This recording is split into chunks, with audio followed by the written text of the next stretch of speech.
Welcome to another episode of our mini podcast, I Built a Company That Makes a Difference by B1. Here we talk to founders of sustainable businesses to get their takes on how and why they started their companies and their lessons that they've learned along the way. Today, we've got Devin Gilmartin and Steph Vermees, the co-founders of The Canvas, which turns vacant spaces into retail hubs of rising ethical brands. In addition to in-store, The Canvas can also be found online at thecanvas.global. Devin and Steph, welcome to the podcast.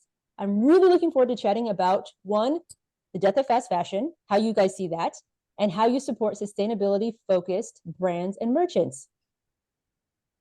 Thank you so much. Pleasure to be here. Steph and I are excited to have this conversation. I think what we would want to start with is really backtracking to how we ended up starting the Canvas, because the insights that we had were not at all related directly to fast fashion per se, but sort of utilizing a clear cultural moment and movement and using the momentum from that to create positive change and empower independent creators. That is really what is at the heart of the Canvas. But before we get into too much detail, I would say we're really honored and thrilled to be able to have the platform to have a conversation like this. It allows us to really spread the mission, and we're looking for partners and brands and collaborators all around the world right now. So this is just another opportunity to open that door for them. Yeah, very excited to be here, Amber. Thank you so much for having us. When we're on here, it's not just us that everybody gets to hear about, but it's also about 130 brands from around the world that are doing incredible work. Like the stories we hear day in, day out about very niche operations and very specific problems that they're tackling locally. It's just amazing to bring them onto this platform as well. So thank you very much. Awesome. Well, I'm sure our audience, which is full of entrepreneurs and aspiring entrepreneurs, so I'm sure that there are a lot of brands out there who are going to want to get in contact with you. So before the end of this, we'll be sure to plug how brands can get in touch with you and what is the process for working with the Canvas. But let's just start with yourselves, some background. Tell us a little bit about each of yourselves, and then how you got to know each other and started this venture. Sure thing. So I think the best place to start is I attended a school called the Island School in the fall of 2014. I had a chance to spend 100 days there. It's on the island of Eleuthera in the Bahamas. And you arrive on this island and you're with 50 other students. And the mission of the school is to really hone in on how to live well in a place and how to live better. And take that model that they've built there, which is an incredible one. The school started in the late 1990s and they've built it up to an incredible research and academic program since then.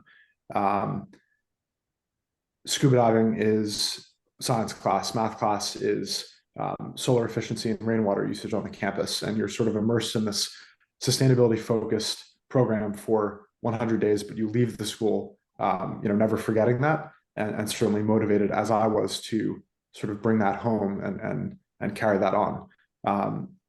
The founder, Chris Maxey, and I had been in conversation about fashion opportunities for the school. And the most basic opportunity there was reinventing their uniform. So the original program that led to the insight that founded the Canvas was between Tegan Maxey and I. Tegan and I started a t-shirt label, and that t-shirt label soon after led to the creation of the Canvas. And what we realized is in selling this blank t-shirt, both to the Island School, helping them with that program, and also to other brands, and also white labeling the brand ourselves, there's hundreds of thousands of independent creators around the world. They want access to physical retail space. It's extremely difficult for them to not only access it, but open and operate stores. And upon realizing that, we started to think about how can we be a sort of bridge between these independent creators and this vacant real estate that was abundant in all major cities. And so that first insight led us to the founding of the Canvas. And shortly after, one of the great connections that we made was with a company from Belgium called Kunstgezond. And Steph was one of 4 co-founders at the time. And they were doing a very similar thing. And I'll let Steph go into more detail with really a focus on empowering artists. And, it's come full circle 5 years after the start of the Canvas. We've now sort of branched into digital art and physical art as well in some ways. But I'll let Steph speak about that. And that's really how Steph and I met. Yeah, so like Devin was saying, I really ventured toward in the creative industry first. So really more in the, let's say, the classic arts, classic artists that are, there is, especially in the art industry, there is a very, very small group that actually like breaks through and can make a living out of it. Everybody knows that. So that's really becomes like, how do you remove entries to the market, basically? Like, how can there be more people actually doing this activity and making a living from it? That was sort of how with that idea in mind, we started with a friend of ours. We did, well, one artist, three from more of like a business side of it, because the idea is like, you have business people, and I would say I consider myself one of those, classic business education, coming out of it, seeing, well, how can we change something? How can we have impact? And I always have had a lot of admiration for creatives, whether it is in the arts or it is in fashion, but to really be able to think non-linearly and create new things in a very fast way. I've always found that super fascinating process. So how do you combine the two? Because clearly one side needs the other and vice versa. And so we came up with a platform there that was really looking to bring parties together that could benefit from art, whether that is, well, of course, there is buyers, clearly. Then there is the artists that are obviously in need of finding more more jobs for themselves.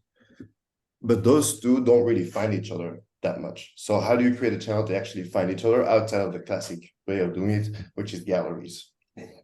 And we started working with architects mainly, and then landlords for showcasing the art in various sites in cities. We did that in Antwerp. That's where we started out. But so it's that focus on creativity and how can we build a very core revenue stream for the creatives, and then create a platform around it with different ways of growing the artists themselves. It is that idea that, when I met Devin, that I saw an instant match between the way we were thinking about this model around creativity. Okay, cool. So you guys got together, or you met each other around what year? 2019, 2018, 2019. 2018. Yeah. 2018. Cool. And you decided to take the canvas kind of in a different direction, or just when you decided together that you were going to pool your experience and your resources and go full steam ahead? Well, it really started out with sort of let's say a project that we did together. Mm-hmm. So initially we were thinking, we had about 50 artists or 60 artists in our portfolio that we were working with, and at the time it was Gerencia Studio as well. So prior to it being the canvas, and we were thinking about doing a collection together, because again, we were looking for projects where artists could display their art and earn some money off of it. And then Gerencia Studio was looking for new designs, new products to really bring to market. We kept talking about that, came up with some ideas, but then we got the call, and Devin was saying, we're opening a location.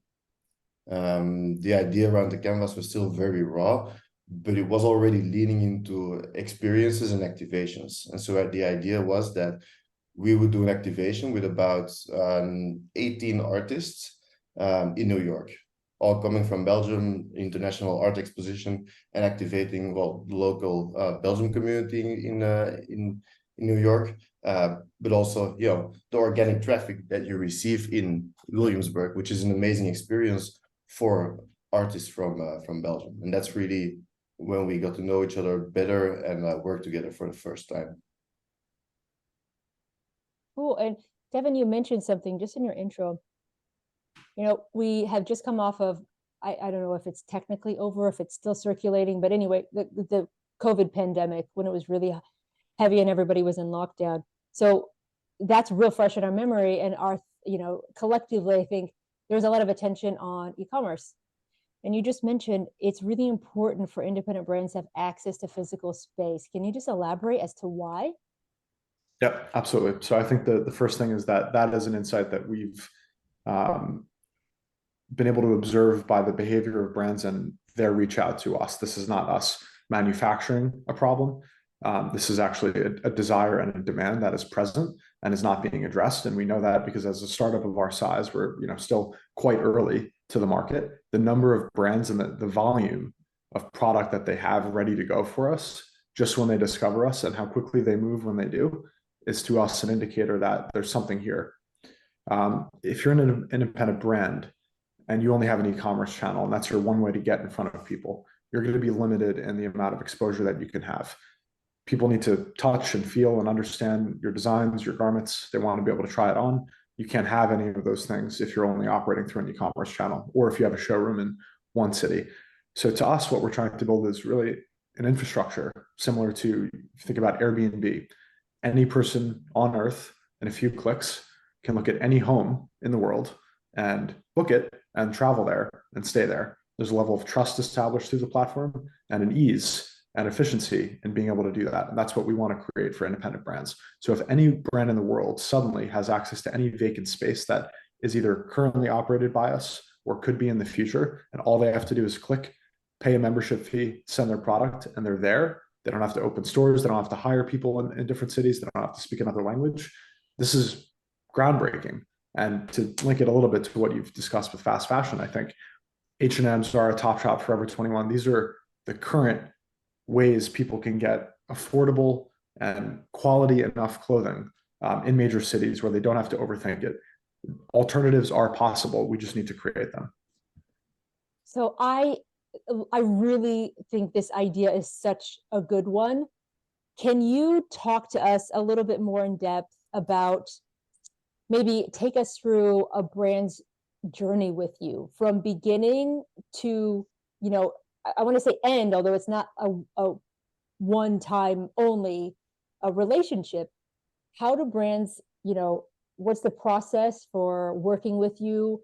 How might they, you said kind of book space. How does it work just from beginning to end? And then on the other side, are there some kind of analytics or something that they get back if they're not physically, somebody is physically in the place where they've sent their product, to understand exactly what you were saying, how people are reacting to it? I know, inventory sold in stock, but other than that, is there something else that they get from this experience if they're not on site? That's like four questions in one. Yeah, I'll answer the first part. I'll let Steph answer the second. I think, to the kinds of brands we work with and their experience with us, it starts with an application typically. We review the application, we schedule a phone call, we understand if there's a good fit and a business opportunity for the brand in one of our stores, and we proceed from there. But go back 5 years, one of the, I think the best stories that we have is with a brand called the Untrend Shop and their founder, Ali. Ali walked into our store in Williamsburg, really our first flagship location nearly 5 years ago, had a great conversation with our team and started setting up one rack of clothing and also different activations where she can embroider both her own garments and garments of brands that people were buying in the store. And she has been with us going to different locations from Bowery to Seaport and now the Oculus, and popped up in different moments there. And she's sort of become a staple and a part of the Canvas experience. And I think that's one of the kinds of moments we can point to and say, this is a brand's journey with us and without us. Ali would have had an incredible trajectory either way, but I think with us, we've been able to give her more exposure, more opportunity physically. And I think a number of other brands benefit from that same level of exposure in a location like the World Trade Center where hundreds of thousands of people are walking by.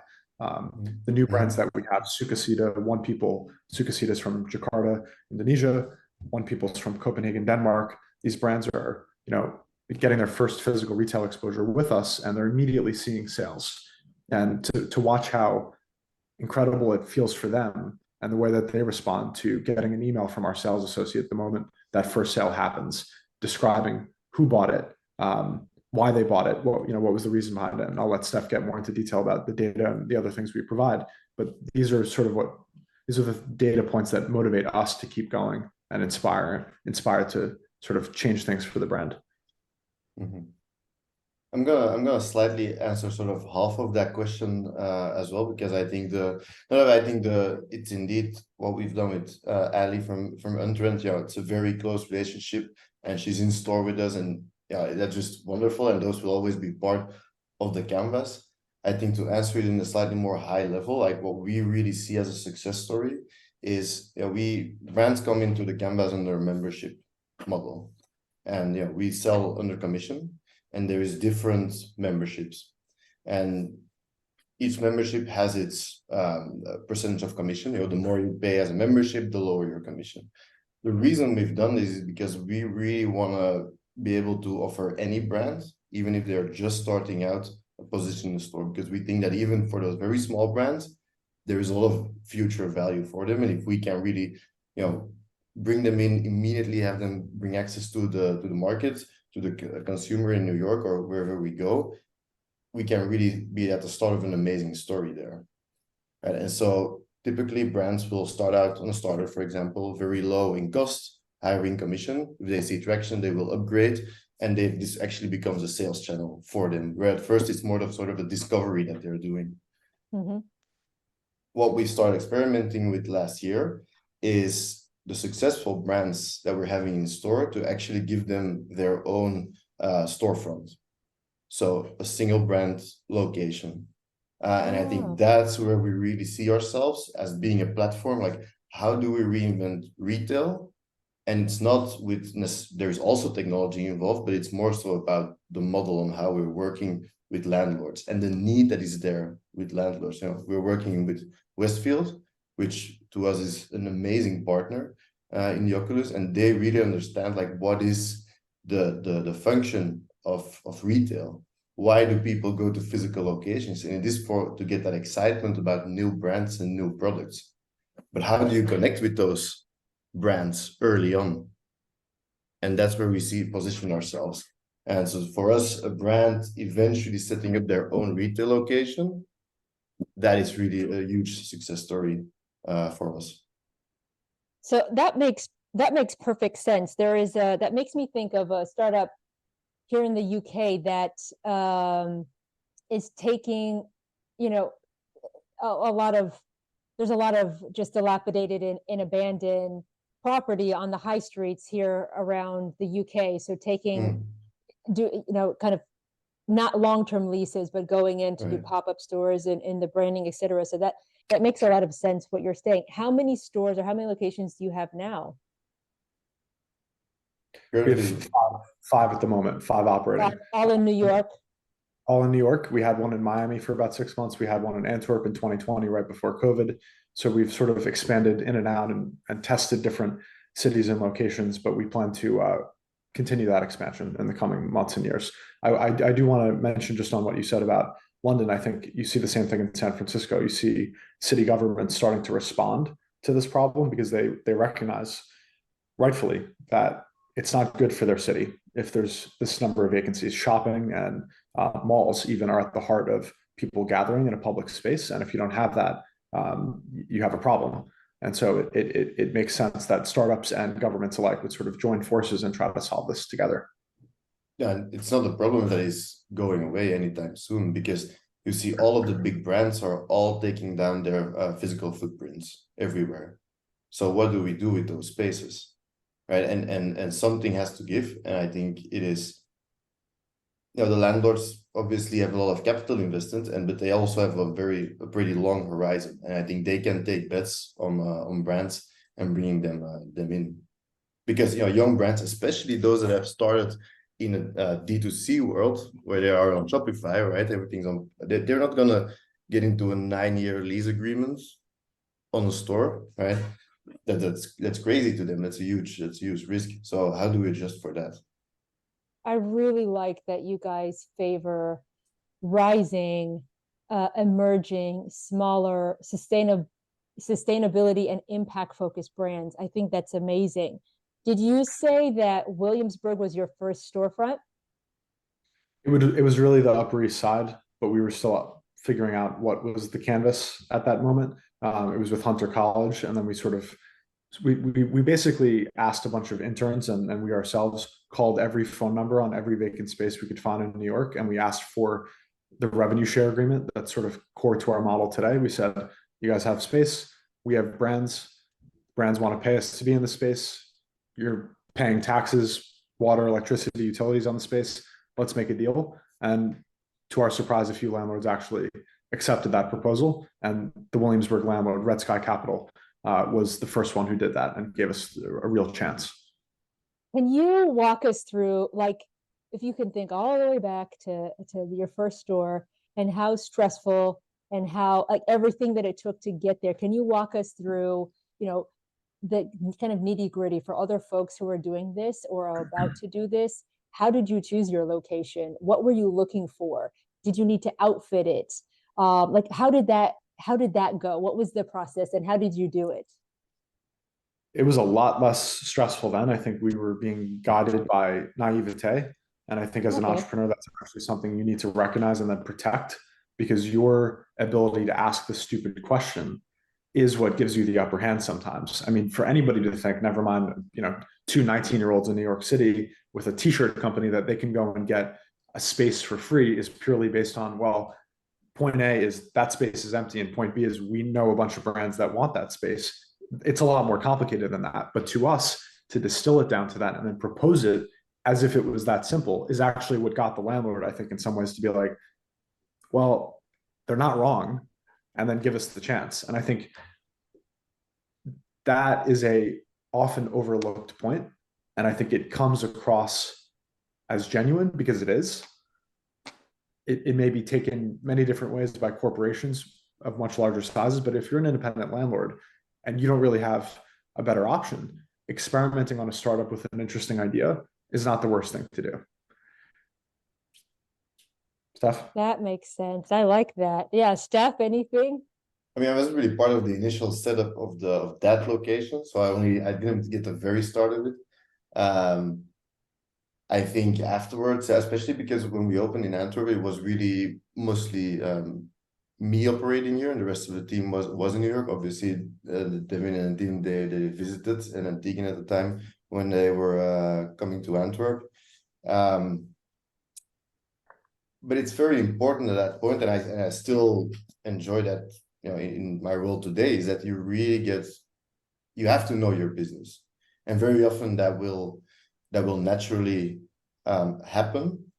I do think, like, there is this thing where people say, you should don't think too much about the product from the very start, and product being the stores. But I think you should always consider, what are you really? And retail, by its very nature, is a very it's very heavy on the logistics side. And that's where sometimes you do have to figure out some processes first that will, help you down the road as well. Like, it might not seem like that important in the moment, but I think we've seen some situations where, like, 2-3 years from that moment, we're like, well, had we put a bit more thought in that at that point, we wouldn't have to solve a slightly bigger problem at this point. Tell us, what's one of those examples? Countless. I think they're countless. I would say having a very countless. clear, what are you really trying to do as a company? I think we've pivoted so many times, we're a bit exhausted from it, and we're now in a moment where we're really focusing in on what do we do well? Of that, what does no one else do? And how can we focus in on that and perfect that so that we're the only people that do that thing that well?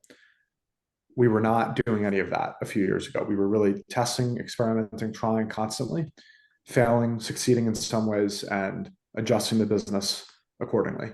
And I think at some point, as a startup, if you're going to scale up, you need to stop doing that and really pick your poison.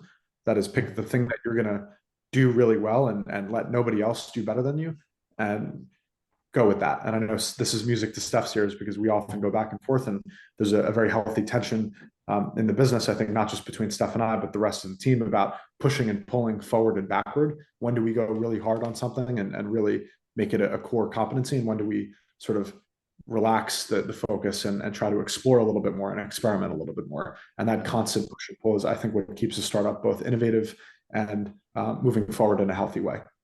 Yeah. Yeah, absolutely. And that's a tricky balance to strike for, I think, every business. How do you remain open and then be able to really jump on opportunity and really go for it, while still staying true to what you're doing and also making sure that's in check.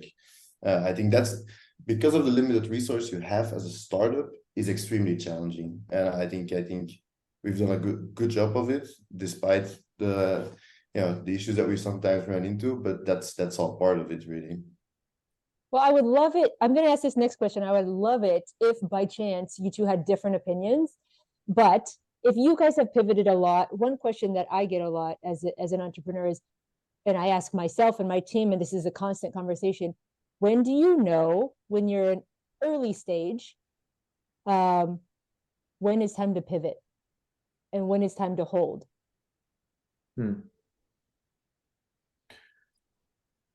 I would say it's not one thing, because you could look at something you're doing and it's not making money, and you could think, oh, this is not going to work, but really what it needs is time. And I think we've, in a few different areas, waited out things and seen the results come later. But on the flip side, you can have something that is making money, but is a distraction. And I think, Steph, you and I know what a few of those things could be that we're currently doing. It supports the business in the moment. You just need to be able to recognize that, okay, this current activity, while it's helping the business, is not necessarily a long-term scalable opportunity. It's a revenue opportunity right now that keeps us in a healthy place. And those are two different things. And I think parsing those out and recognizing what's what is probably the key challenge for any startup and any team. Yeah, I think I always try to, this is my personal process, I always try to remove the money aspect for a moment when I think about it and think about really scalability. Is this a one-to-one thing that scales?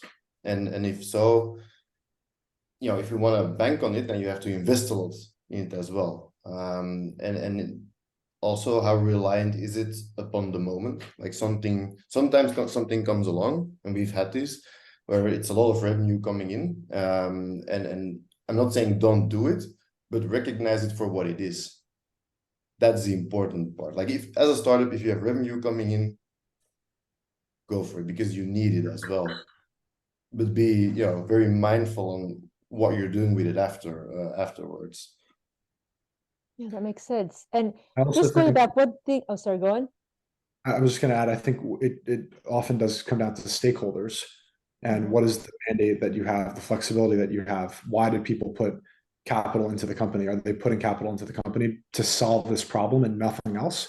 Or are they putting capital into the company because they believe in you, the founders, and they think that you're going to do what it takes to build a successful company in this general domain?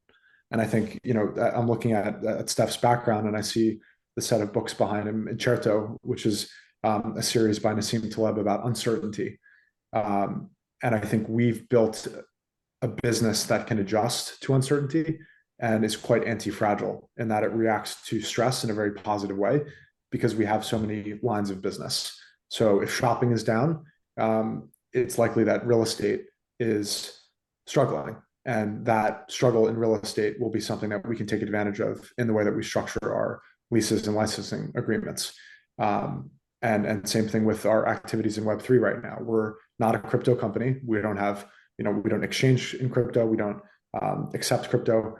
We believe in the concept of decentralization, and we believe it's important to support independent creators, including digital artists. And so we have a gallery for that, but we're not going with the ebbs and flows of that market and all the toxicity and problems that it comes with. We're just a space to showcase the end result of artists being able to reach new people around the world very quickly, and that is because of crypto. So I think we've put ourselves at the intersection of technology, retail, and real estate in a very balanced way that allows us to react to changes and problems in each sector in a very healthy way. So I want to go back to one thing that you said a couple of responses ago, actually. before you had secured your first space, how did you get brands on board to work with you in anticipation of you getting your first space? We were hosting a pop-up actually in 2018, and the pop-up came. They were going to be here for about a month and a half. They left, but decided to keep a few of the brands and their products here because the brands wanted to stay in New York. And they said, well, if you can establish a relationship with them independently, great, good for you, do it. And so we started with about 10 brands at the end of 2018. And we realized, okay, these 10 brands actually want to be here in the long term, and maybe there's more like them. And that was really the first insight. Oh, that's really cool. Okay, so you had a handful of brands to jump off with. That's very cool. So if we think back on your first year, or Steph, the first year after you joined, what is one thing, two things, three things, or the biggest thing that you think you would have done differently had you known? From my side, my experience at first year, and so it was really focused on like the Antwerp location, is really thinking about your product market fit. Like, what is, you have an idea, you have a product, which is a store, but there's products in the store, of course. How do you really speak to the local market, and does it make sense? And obviously it's easier said than done, because what we know now about all of the brands that are out there versus back then, that's very different.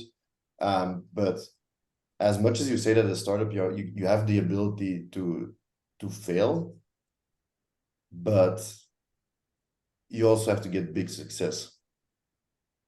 Not in absolute value, but relatively to what you're doing, you can't go wrong too many times because your resources are very limited. And so I think the better you figure that out, the better you're off afterwards. But without, and that's the difficulty in balancing it, but without holding back too much on speed of execution. So how long did brands typically stay in one location, or do they, start in this location, trade different location for you, or how does it, what is the relationship where you're working together with brands? What does that typically look like? I'll say that there's no one answer because of the differences in brands that we work with. Somebody doing $100,000 a year in revenue versus somebody doing 10 million in revenue, and 10 million can on a global scale still be considered a small brand, but for us that's a very different thing to work with, actually. But because we work with memberships in stores, we also have the ability to really adjust. I think our head of retail, Jay Smith, is somebody who would love to answer this question, because he loves our ability to pivot as well as a store, like how we can move around product and brands.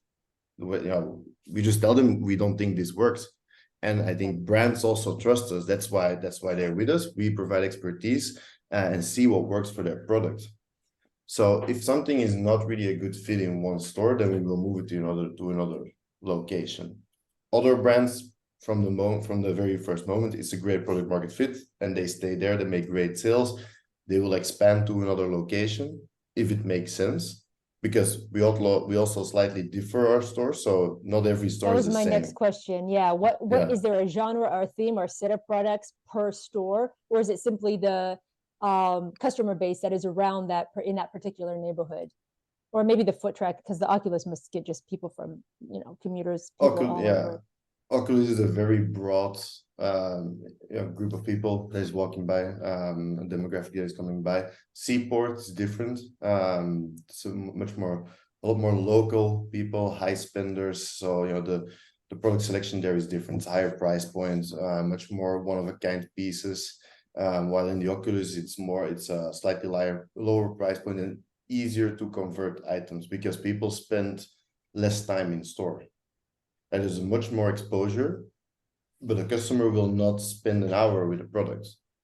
While in Seaport, it's really about luxury shopping, having a good time. So it's a very personal experience. People want to hear all about the stories of the brands. They want to know the details about the product. And so you can have more special product there, because people can build a relationship with the product there. just one thing I do want to highlight, because I think it's again what really makes us unique. Typically, a retailer will say, this is my store, these are my brands, and I sell to this demographic. I want to expand. Okay, I know my demographic. Where can I find my demographic? Right. And we do the inverse. We see an opportunity, we see a location, and we say, okay, what is the demographic around this location? Which brands fit that location? Mm-hmm. And so the idea is also build different concepts that answer to a certain demographic and match brands with the local demographic. That's super interesting. Okay. And I know that you work with, you mentioned 130 brands right now, but of course it's a huge number if we consider over the past 5 years. What's one of, because the nature of these brands are so interesting. They're small, they're independent, they're really impact driven. So could you recall maybe one or two of the most impactful brand stories or founder stories from the brands that you've worked with that you could plug here? Clandestina would be my first. Clandestina and the Canvas partnered in 2019. Google Cuba sponsored a pop-up in our store. They were supposed to come over for 3 weeks. 3 weeks became 5 years, and now we're opening a store for them at the World Trade Center. So I think that's one of the most successful partnerships we've ever had. And the story of Leda and Idania, who are the co-founders of Clandestina, what they've gone through and what they've persevered through in Havana, building first a storefront there, taking the lead as Cuba's first independent fashion brand, and then being able to, through a variety of procedures, be able to access the global market legally, despite the situation politically and when it comes to trade and imports and exports. It's a masterclass in doing whatever it takes. And our opportunity to work with them and bring them now to the World Trade Center, where hundreds of thousands of people will see the Clandestina sign as they walk from Oculus to Brookfield Place and back every day, get out of the PATH train, tour the World Trade Center. That's a big, big win. And I think a testament to what happens when one of these independent brands that have products that people truly want, if they can just get access to them, what happens when they reach global markets, it can be a big, big opportunity. Yeah, I thought I misheard you when you said Google Cuba. I was like, I thought I misheard Google you. does have a Interesting Cuban story. division. So we usually end these conversations with, I want to call it a rapid fire, although the questions may not lend for such rapid responses, but we'll go ahead anyway, and we might do it ×2 since there are two of you. What's your plans look like for 2023? Focus. Open a new prime location exactly according to the plan that we have, and really use a model that we have as well. So from the very start, fully fill that store with all the brands that we want to have to be core, like at the very core of that retail. In 2024. That's in 2024. Ah, Right. okay. Yes. So you have in 2023. Focus on doing that in 2023. Yeah. Okay. So focus for 2024. Yes. Yeah, I got it. Okay. And for Q4, oh, I forgot I have a mic there. For Q4 2023, what do you see as being your biggest challenge? Honing our operation. Perfecting. Honing your operation. Honing in on the operation, making it better, to be able to scale, putting scalable procedures in place, everything from inventory, logistics, brand process, and onboarding. These are things that need to be basically perfect for us to grow the company to the level that we want. And in that case, I'm going to add another one. What, in one word, how would you describe your plans for 2024? Ambitious. Okay. Expansion. Steph? Expansion. Oh, nice. So new locations coming. Okay, you heard it here. What are you most excited about for, let's say, 2024? Probably the expansion, but on a deeper level, I would say, every time we open a new location, there is so many brands that you get introduced to, and we're very close in that process. I hope that we can keep that in place. in some form. But it is just, yeah, kind of stories you hear from people all over the world, like, because our network of brands is truly from super international, and you know, the situations where people find innovation or a way to create an impact it's always so exciting to get into those conversations, and you really get energized by it every time again. So that's one thing that I found amazing since we launched B1, and I get to have conversation after conversation with entrepreneurs, micro and small entrepreneurs specifically, because their hustle is so serious and their dedication to building a business that is impactful or sustainably minded, you know, fair trade, anti-slavery, you know, all of these amazing principles. They're so hungry, especially when they're just starting out. It's really energizing. I get why you say that. Okay, biggest success to date, as however you would define success. The community we've built, it's incredible. I think no matter what happens with the Canvas, and we have very high hopes and plans, what we've built as far as a community will not go away. And it's something that can take many different forms in the future and can be of great value for, I think, this movement, which really goes beyond the scope of fashion. I think it's an international conversation about all the challenges the world is facing. And it's really a format to discuss those. You know, we've had panels online, offline.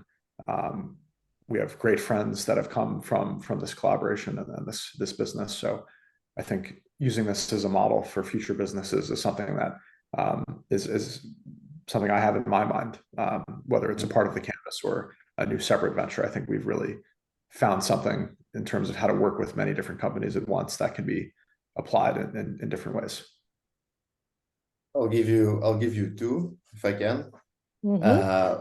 One is getting into the specific moments. Westfield World Trade Center, securing a space there. I think that was a very important moment for us. That really showed us like there are big landlords that really see what we're trying to do and the importance of it.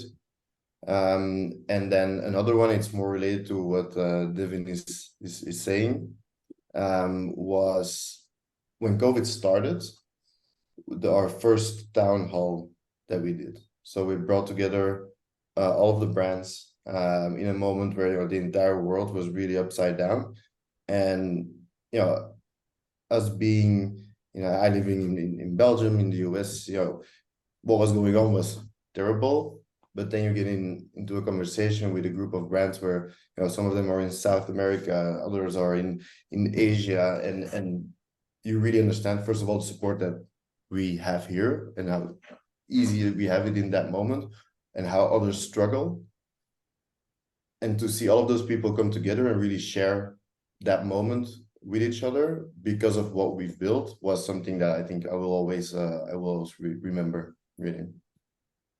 Yeah, COVID definitely, we're all still reeling from that. And some of these stories about how businesses, communities, in whatever shape or form have come together or came together to support one another and just, you know, put good things in the world so people could continue on. Those are lovely, lovely stories. All right. The flip side of this, what would you consider to be your biggest failure to date? Clearly, we don't think about this much. You know, most entrepreneurs answer, you know, I really like to think about failures as lessons, which is fair enough. Yep, absolutely. That's exactly right. I would say we probably have countless in that regard.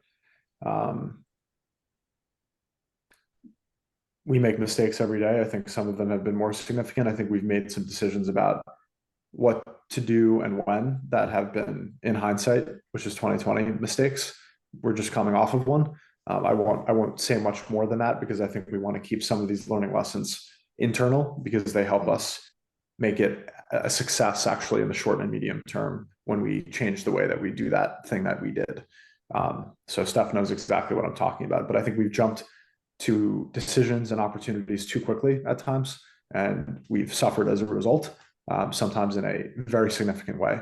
And somehow, year after year, we're able to sort of withstand the pain that causes. But I think the pain has been greater every time, but the bounce back has been even greater than that pain. And that is what allows us to keep growing the business, which has doubled year over year in revenue the last 3 years. So we're very happy about the overall trajectory of the company. I would say because what Devin is saying is absolutely right. Like if you really see it as a failure, if it sort of brings you down, otherwise it's a lesson, right? I will say, and this might be helpful for anybody, especially if they're looking more towards like a technology company, for example. We partnered with a company I shall not name, but that we decided at some point, this model, how can we scale it?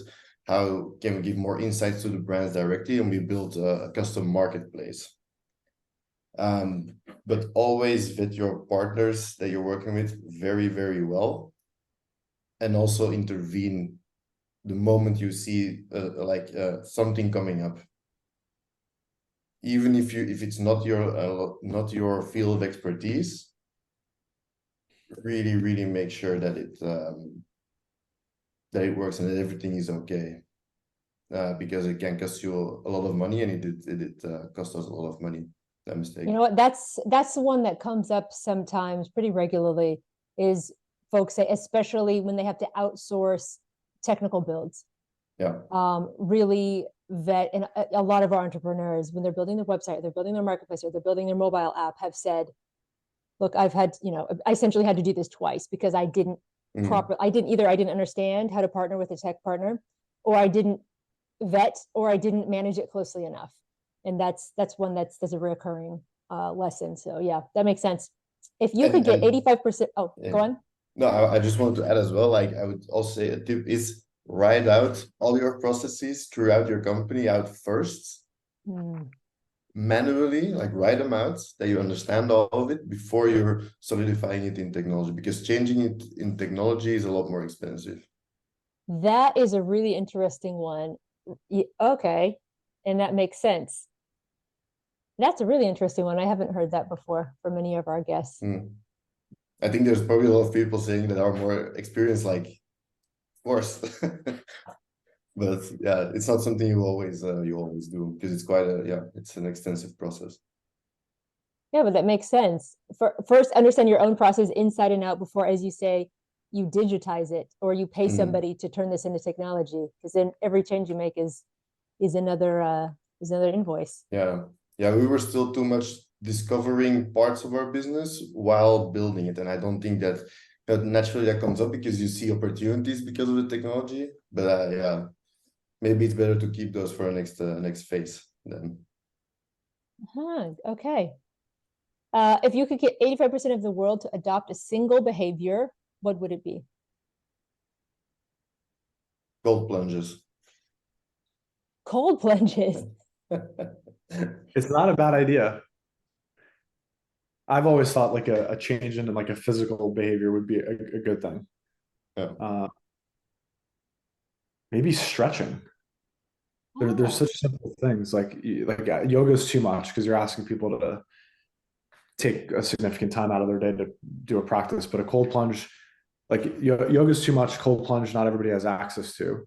No chance. Stretching, every person on earth can stretch, and it will help their blood flow, and the blood flow will help their thinking, and their thinking will help the way they make decisions, and then decisions will be made in a better way. So I think that kind of thing, that small change, would be a good thing.